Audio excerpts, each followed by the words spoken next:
ferme les yeux un instant. Imagine un chemin sombre, pavé d'idées que la morale refuse d'éclairer. Un chemin que seuls osent emprunter ceux qui veulent comprendre la vérité nue, brute, sans phare. Machiavel, maître des masques et des illusions, t'aurait dit. Ce n'est pas la vertu qui gouverne les hommes, mais l'apparence de la vertu. Et Napoléon Hill, bien des siècles plus tard, a confirmé. L'imagination gouverne le monde, car tout ce que l'homme peut concevoir, il peut l'attirer. Alors, demande-toi, veux-tu rester prisonnier de la morale imposée, ou découvrir la mécanique invisible du désir? Le récit symbolique, la danse des ombres. Dans les profondeurs de l'histoire, il y a toujours eu des danses invisibles, des jeux de pouvoir masqués sous les voiles de la séduction. Imagine une vaste salle de marbre, éclairée par des torchers qui projettent des ombres mouvantes sur les murs. Au centre, une reine assise sur son trône d'ivoire. Elle ne sourit pas, elle ne parle pas. Elle observe. Et autour d'elle, les courtisans avancent, reculent, se détournent, reviennent. Aucun n'ose l'approcher de front, car un geste trop direct serait interprété comme une offense, une audace impardonnable. Alors, ils ont inventé une danse. Une danse faite de regards détournés, de compliments voilés, de silences calculés. Une danse où le danger se cache derrière chaque pas, où un mot trop sincère peut coûter la vie, et où un silence parfaitement orchestré peut éveiller l'intérêt de la reine. Cette scène, imaginaire mais universelle, n'est pas qu'un récit ancien. Elle est la métaphore de l'art d'attirer, de séduire, de fasciner. L'homme qui cherche l'approbation directe se condamne lui-même, car il révèle trop tôt sa fin. Le lion affamé qui bondit sur sa proie la fait fuir, mais celui qui attend, immobile, dans la savane, force la proie à s'approcher, intrigué par son immobilité. Napoléon il l'a formulé avec des mots de feu. Le désir ardent est le point de départ de toute réussite. Le désir, lorsqu'il est visible, brut, impatient, effraie. Mais lorsqu'il est voilé, discipliné, transformé en magnétisme invisible, il devient irrésistible. Ce n'est pas l'homme qui court derrière la femme qui attire. C'est celui qui, par son silence et sa présence, par sa capacité à créer une atmosphère unique, oblige la femme à se demander « Pourquoi ne me regarde-t-il pas comme les autres ?» Les grands stratèges de l'amour savaient cela depuis toujours. Dans les forêts anciennes, le paon n'attaque pas sa compagne, il déploie son plumage et reste immobile. C'est la femelle qui s'approche, fascinée par la beauté, incapable de résister à l'appel de cette mise en scène. Dans les océans profonds, le poisson lanterne attire sans mouvement, il brille, et tout vient à lui. Et dans la cour royale, le courtisan habile ne parle pas pour séduire, il se tait, mais dans son silence, il laisse flotter des mystères, comme des parfums qui appellent sans jamais forcer. Alors, la danse des ombres n'est pas qu'un jeu ancien. C'est une loi éternelle. Celui qui impose se brûle. Celui qui crée une atmosphère devient irrésistible.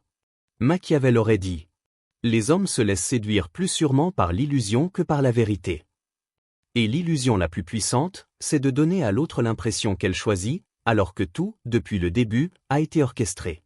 L'homme qui attire véritablement ne cherche pas à convaincre. Il ne court pas. Il n'implore pas. Il construit une scène où l'autre ne peut s'empêcher d'entrer. Comme une marionnette qui croit danser de son plein gré, alors que les fils invisibles tirent déjà sur ses bras et ses jambes. À présent, regarde en toi. Quand as-tu, pour la dernière fois, cessé de courir? Quand as-tu, pour la dernière fois, créé une atmosphère si forte qu'elle n'avait pas d'autre choix que de venir vers toi?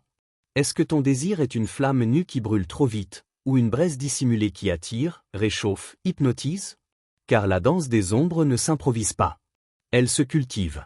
Elle exige patience, retenue, imagination. Et elle n'offre son pouvoir qu'à ceux qui osent se tenir immobiles, comme le lion dans la savane, comme le paon dans la forêt, comme le courtisan dans la salle du trône. La révélation immorale le masque. Voici la vérité que personne n'ose te dire. Si tu te présentes tel que tu es, brut, nu, transparent, tu seras jugé, rejeté, ignoré. La société aime prétendre que l'authenticité est reine, mais dans le jeu du désir, l'authenticité nue est une faiblesse. Les femmes, comme les hommes, ne tombent pas amoureuses de toi, mais de l'image qu'elles projettent sur toi. Et cette image, tu as deux choix, la subir ou la créer. La manière la plus immorale et la plus efficace d'attirer, c'est de ne jamais lui montrer ton vrai visage. Tu dois façonner une image. Un personnage. Un masque plus grand que toi. C'est là que Machiavel murmure depuis les siècles. Les hommes jugent plus par les yeux que par l'intelligence. Tous peuvent voir, peu savent discerner. Tout est dit. Les yeux veulent des symboles. Ils veulent voir la confiance, la puissance, la rareté, même si, à l'intérieur, tu trembles encore. Tu crois qu'il faut être parfait pour séduire? Faux. Il suffit de paraître parfait. Tu crois qu'il faut être riche, puissant, invincible? Non. Il suffit de suggérer ces qualités, comme une fragrance subtile qui enivre l'air. Regarde autour de toi. Les acteurs d'Hollywood, ne crois-tu pas que derrière leurs sourires impeccables se cachent des failles béantes? Pourtant, le monde entier se prosterne devant leurs masques. Les politiciens, combien jouent au sauveur alors qu'ils sont rongés par leurs propres démons? Et malgré tout, des foules entières leur accordent confiance, amour, dévotion. Ce n'est pas leur vérité qui séduit, mais leur rôle, leur personnage soigneusement construit. La séduction suit la même loi. Ce n'est pas ton « vrai toi » qui captive, mais le masque que tu oses porter. Tu crois qu'elle tombe amoureuse de ta gentillesse? Non, elle tombe amoureuse de la manière dont tu incarnes la rareté. Tu crois qu'elle s'attache à ta sincérité brute? Non, elle s'attache à l'aura que tu projettes, à l'illusion que tu entretiens avec constance. C'est injuste. C'est manipulateur. Mais c'est la loi invisible du désir, ce n'est pas ce que tu es qui compte, mais ce qu'elle croit que tu es. Napoléon il l'a formulé autrement, en parlant du pouvoir de la pensée. Ce que l'esprit peut concevoir et croire, il peut l'accomplir. Si tu crois être ce masque, tu le deviens. Si tu conçois une image plus grande que toi et que tu la portes avec conviction, les autres la valideront. Le masque finit par se souder à ta peau, au point où même toi, tu ne sais plus si tu joues un rôle ou si tu es devenu ce rôle. Mais voilà le piège dérangeant. Pour attirer par le masque, tu dois accepter de vivre dans un mensonge partiel. Et ce mensonge, si tu le cultives trop longtemps, devient ta seule réalité. Es-tu prêt à porter ce fardeau? Pense au comédien qui, après des années à jouer un personnage, ne sait plus où commence sa vraie personnalité. Pense au séducteur qui, après des décennies de jeu de rôle, ne retrouve plus la sincérité de l'enfant qu'il fut. Le masque est une arme, mais aussi une prison. Alors, demande-toi, jusqu'où es-tu prêt à aller? Peux-tu endosser un visage qui n'est pas le tien, juste pour ressentir le frisson du pouvoir et du désir? Accepteras-tu que l'amour qu'on t'offre ne soit jamais pour toi, mais pour l'image que tu as créée? Car l'immoralité suprême ne réside pas dans le mensonge. Elle réside dans le plaisir que tu prends à le faire. Dans le vertige d'être adoré pour un rôle, et non pour ta vérité. Alors, je te repose la question, nue, brutale, sans détour. Oseras-tu construire ton masque? La transformation, le feu intérieur. Attention, le masque n'est pas seulement pour l'autre. Il est pour toi. Et c'est là que réside le secret que peu comprennent. Porter un masque ne signifie pas seulement tromper le monde, cela signifie modeler ton propre esprit jusqu'à devenir une version amplifiée de toi-même. Au début, tu portes l'image comme une armure.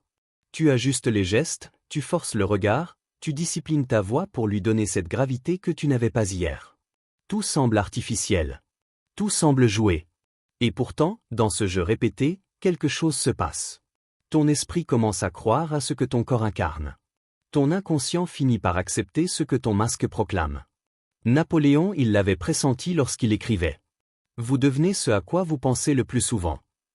Si tu penses richesse, chaque fibre de ton être se met à chercher inconsciemment les opportunités qui confirment cette richesse.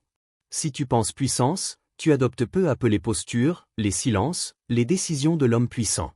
Si tu penses désir, ton corps tout entier se charge d'une énergie qui attire, comme un champ magnétique invisible. Regarde autour de toi. Les hommes qui marquent l'histoire ne sont pas toujours ceux qui avaient tout au départ. Souvent, ce sont ceux qui ont appris à se convaincre d'être plus grands qu'eux-mêmes, jusqu'à ce que le monde entier accepte leurs propres croyances. Les généraux, les rois, les bâtisseurs d'empires n'étaient pas tous destinés à la gloire, ils l'ont convoquée par la force de leur vision, en revêtant leur masque jusqu'à en faire leur seconde peau. Cette transformation n'est pas une illusion. C'est un rituel intérieur. Le masque est d'abord une fiction, mais il agit comme une prophétie. Ce que tu joues, tu le deviens. Ce que tu incarnes, tu finis par l'être. Pense à l'acteur qui se prépare à un rôle. Pendant des mois, il répète, il s'entraîne, il vit dans la peau du personnage. Au début, ce n'est qu'un exercice. Mais au fil du temps, il adopte les manières, les pensées, les réflexes du rôle. Jusqu'au jour où il ne sait plus s'il joue encore ou s'il est devenu véritablement ce qu'il prétendait. C'est ainsi que naît le feu intérieur. Le masque cesse d'être une façade fragile, il devient une flamme qui te consume de l'intérieur et te forge. Et cette flamme, une fois allumée, brûle d'un éclat qu'aucun regard ne peut ignorer. La séduction, alors, n'est plus une technique. Elle devient une vibration. Tu n'as plus besoin de calculer tes mots, car ton regard, ton silence, ton énergie parlent avant même ta bouche. Tu n'as plus besoin de chercher à impressionner, tu es l'impression incarnée. Machiavel t'aurait averti, le pouvoir véritable ne se déclare pas, il se manifeste. Et il complète son écho. Ce que l'esprit de l'homme peut concevoir et croire, il peut l'accomplir. Si tu conçois l'image d'un homme irrésistible, si tu crois à cette image, tu finis par incarner une vérité que les autres ne peuvent pas réfuter. Parce que tu y crois d'abord, il croit ensuite. C'est là que l'initiation commence vraiment. Ne cherche pas à séduire, devient la séduction elle-même. Ne cours pas après l'attention, sois le centre autour duquel tout gravite. Ne mendie pas la reconnaissance, sois l'évidence que l'on reconnaît sans même comprendre pourquoi. Le feu intérieur ne s'allume pas d'un seul coup. Il se cultive. Chaque geste contrôlé, chaque pensée répétée, chaque silence assumé jette une étincelle sur la braise. Et peu à peu, la braise devient flamme, et la flamme devient incendie. Ton masque, à ce moment-là, n'est plus une prison. Il est une naissance. Une nouvelle peau, plus résistante, plus brillante, plus magnétique que l'ancienne. Une peau qui attire, qui hypnotise, qui impose. Et toi, que fais-tu en cet instant? Cherches-tu encore à séduire, ou es-tu prêt à devenir la séduction elle-même? L'appel au spectateur, le miroir interdit. Et maintenant, toi qui écoutes? Reste immobile. Respire. Laisse ces mots traverser ton esprit comme une eau sombre qui se glisse dans les fissures de ta conscience. As-tu compris? La méthode la plus immorale n'est pas une technique. Elle n'est pas un geste appris dans un livre, ni une phrase répétée devant le miroir. Elle n'est pas un sourire calculé, ni une main posée au bon endroit. Non. Elle est bien plus vaste, plus dangereuse, plus enivrante. C'est l'art de bâtir une réalité. Une réalité où l'autre se perd volontairement. Une réalité que tu structures pierre après pierre, sans jamais la nommer, sans jamais la montrer, mais qui finit par emprisonner celui qui s'y aventure. Napoléon il t'avertit, avec une voix qui résonne encore dans les couloirs du temps. La pensée, dirigée et organisée, est une arme plus puissante que toutes les épées. Comprends-le, le monde extérieur n'est qu'un reflet de tes pensées les plus intenses. Ce que tu crois, ce que tu répètes, ce que tu entretiens avec obsession dans ton esprit finit par prendre forme, comme une architecture invisible que les autres ne peuvent ignorer. Et cette architecture, tu peux la tordre, la modeler, l'orner de symboles qui captivent. Machiavel, lui, ajoute son écho glacial. Celui qui contrôle les apparences contrôle les cœurs. Alors, imagine. Imagine que chaque geste, chaque silence, chaque regard devienne un mur dans la forteresse que tu construis.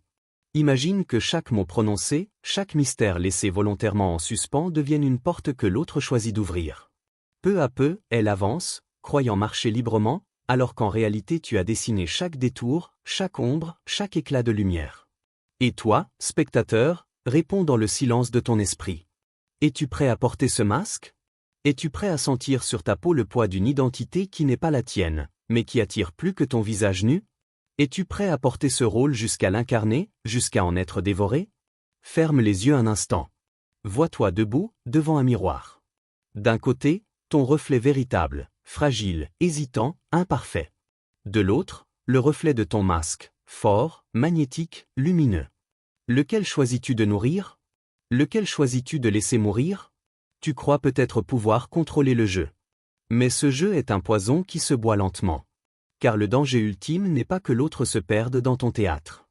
Le danger, c'est que toi-même tu oublies que ce théâtre est une illusion. As-tu déjà senti cette frontière fragile s'effacer? As-tu déjà souri en te demandant si tu jouais encore, ou si tu étais devenu ton rôle? Respire profondément. Ressens la question brûler dans ton ventre. Le masque est séduisant. Il est une arme. Il est une clé. Mais chaque clé ouvre aussi une prison. Alors je te le demande, toi qui es encore là, suspendu à ces mots comme à un fil invisible. Es-tu prêt à jouer ce jeu? Es-tu prêt à franchir le seuil, même si tu ne retrouves jamais le chemin du retour?